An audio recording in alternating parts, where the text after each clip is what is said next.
Hi there, Bob from the Two Old Guys Garage. This is part 5, segment 1 of my 32 coupe clutch redo. Alright, so play the usual catch up. The new 5/16 clevis pin is due today. Hopefully that's going to come in. I finished cleaning the flywheel and the motor block. This morning checked the torque on the flywheel bolts, and it's all fine, what it's supposed to be. And let's see, oh yeah, yesterday I degreased the very dirty bell housing and primed it and painted it up because it was orange and black, looked like shit. Well, let's see what else. Oh yeah, I cleaned off the T10 splines using Q-tips and denatured alcohol and got that all clean.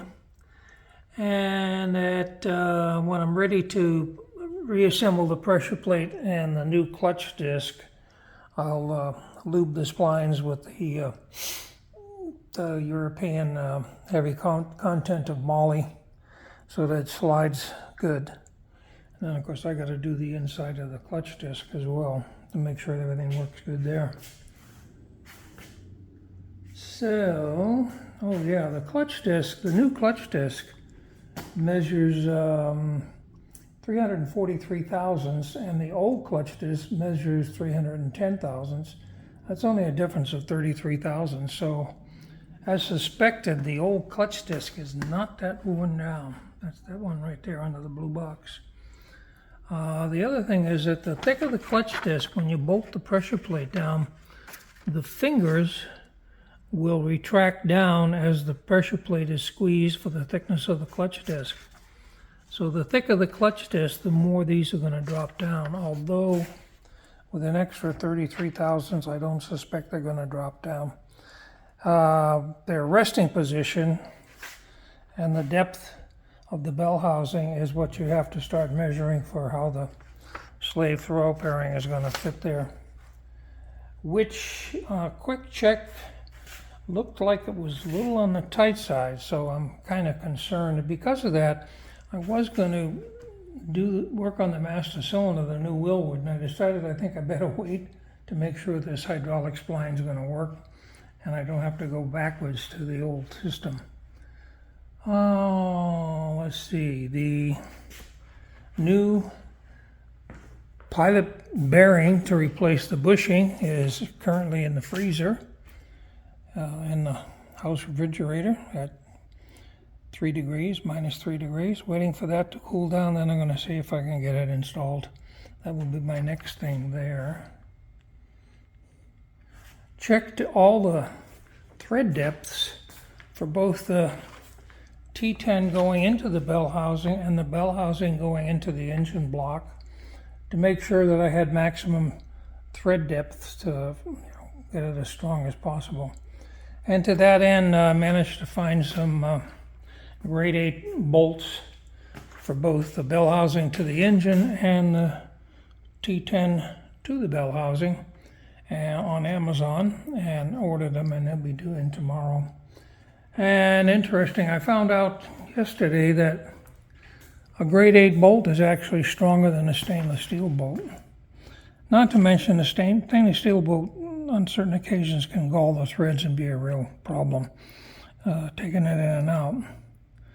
And the other thing related to that I found out was that when you put bolts in critical spots, like on the bell housing and on the transmission and stuff, you don't lube them with moly because moly is too slippery and that doesn't allow the torque that you're putting on to be the correct torque. You're supposed to put light engine oil on the threads and on the back side of the head of the bolt, and that's it. So I will be doing that. No problem there.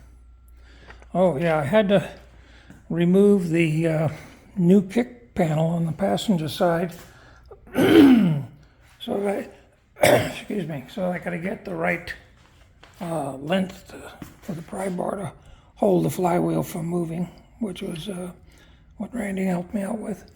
Hang on a second, pausing. Okay, back. I think I'm about done for this segment anyway. Oh yeah, the scissors jack is under the engine because I laid under there the other day and found out that the hydraulic float jack leaks down. Not good to have the engine hanging off the front. Hopefully it didn't do any damage. So I put the scissors jack underneath there. And add to the list to check the fluid on that one of these days and see if it's a case of low fluid. Although there's no signs of leakage on it. Okay, so that is it. I'm going to end this segment here.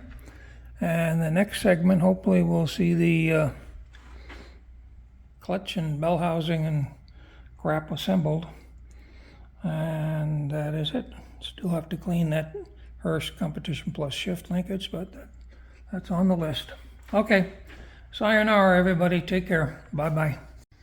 Hi, July 7th, Bob from the Tool Guy's Garage. This is my 32 coupe redo of the clutch throw bearing to a hydraulic slave cylinder. This is part 5, segment 2, and I just finished installing the clutch pressure plate and the new clutch disc. And if you look close, I used the ARP better bolts for the pressure plate, and they've been torqued to 45 foot-pounds as recommended by them. Next, I'm going to slip this bell housing on temporarily because I do not have the new grade 8 screws until later today or tonight. So I'm just going to bolt this on with some temporary screws so I can get a depth measurement and see what's happening there. I'll pause here. I'll be back after a bit. Hi, back. All right, the bell housing's on. 5 of the 6 bolts. Snug, not super tight.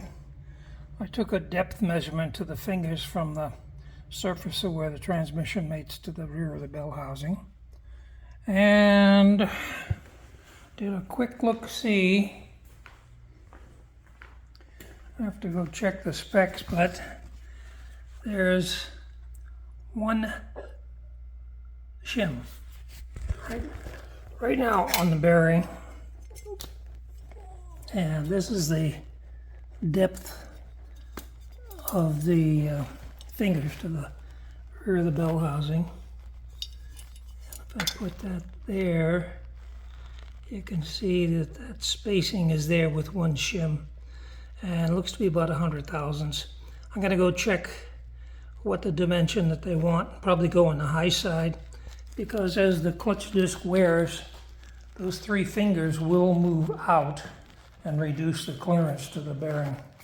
And I don't want to take the whole thing apart, if ever, for a while to put more shims in, or less shims, whatever. I can't go too far because I only got 1 shim in there. Okay, that's it. 90 degrees in the garage. I'm going to knock off for the day and go process this video. Thank you all for watching, see what's going on. Catch y'all later. Bye-bye. Oh, back again. The 5/16 clevis came in yesterday, and it fits, and the pin size is 5/16, as you can see there. Now, it's going to be kind of long, and if that's the case, what I might do is come here and shorten the throw on this guy by drilling another 5/16 hole there, and then hooking the return spring that way. Okay, this is it. Bye-bye.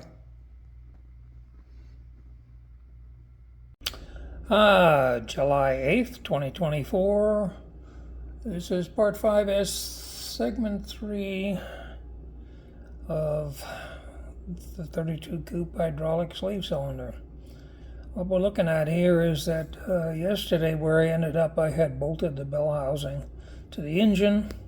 Short time later, delivered early was the grade 8 volts, so I changed them all out. But then this morning I decided that I wanted to see how the flex lines for the slave cylinder on the new throw-up bearing were going to be routed and where they were going to go and how they were going to fit. So I took the bell housing off and bolted it to the transmission, as you can see here.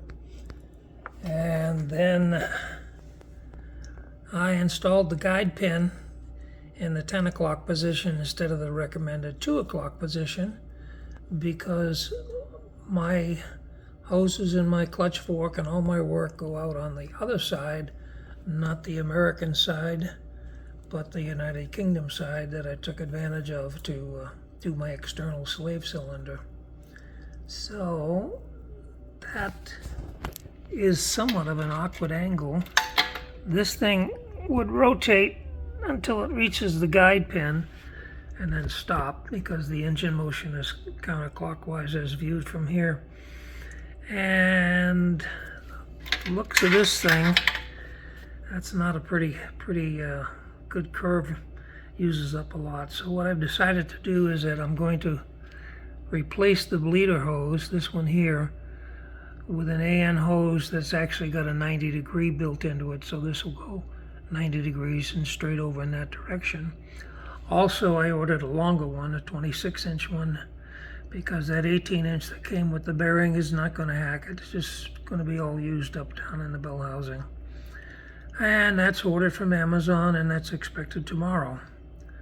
So, looking at it further, what I decided was, I think what I'm going to do is that if you look there, you'll see 2 black circles. I think I'm going to drill the bell housing there, because those 2 holes line up more. This is the pressure one. This is up. That's a slight curve. Anyway, they line up better than pushing them through the clutch fork hole. So we'll see if that's going to work. And the hole's got to be big enough to fit the AN4 fitting. So it'll be like maybe a 5/8 inch hole, maybe a little bit larger.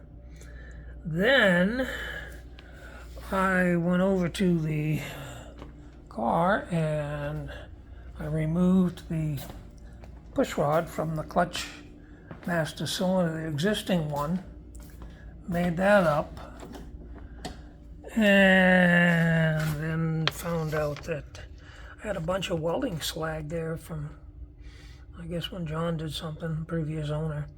Anyway, I took a grinder to a grounded flat, and I made a push rod, shortened it with the clevis, and ended up marking and positioning what I hope to be the optimum location for the push rod to go through its various different angles when you step on the clutch pedal. I think I got it. If not, it's pretty close.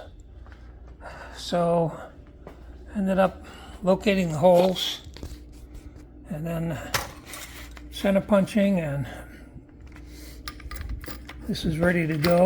Here you can see that to shorten the needle on the push rod, I actually drilled a second 5/16 hole here, which will be the pivot point, and this does clear the arc of the clutch pedal. This guy will be sticking out in front. I'll actually hook the return spring to this that goes up to the corner of the transmission. So that is it. Waiting for tomorrow's delivery of the 90 degree hose.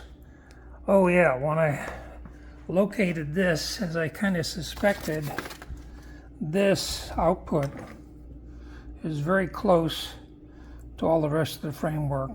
So what I also ordered was a 90 degree AN4 1/8 inch 27 NPT fitting that I'll install and face out this way, which will be a lot easier for the hose, which is going to come out and go forward along the right side of the transmission. So that's it for today. We'll see how it goes tomorrow. It's a lot done, and as usual, I keep finding more things to do, but that's the name of the game. It is what it is. All right, thank you. I'm going to end this segment here and pick it up with tomorrow. Take care. Bye-bye.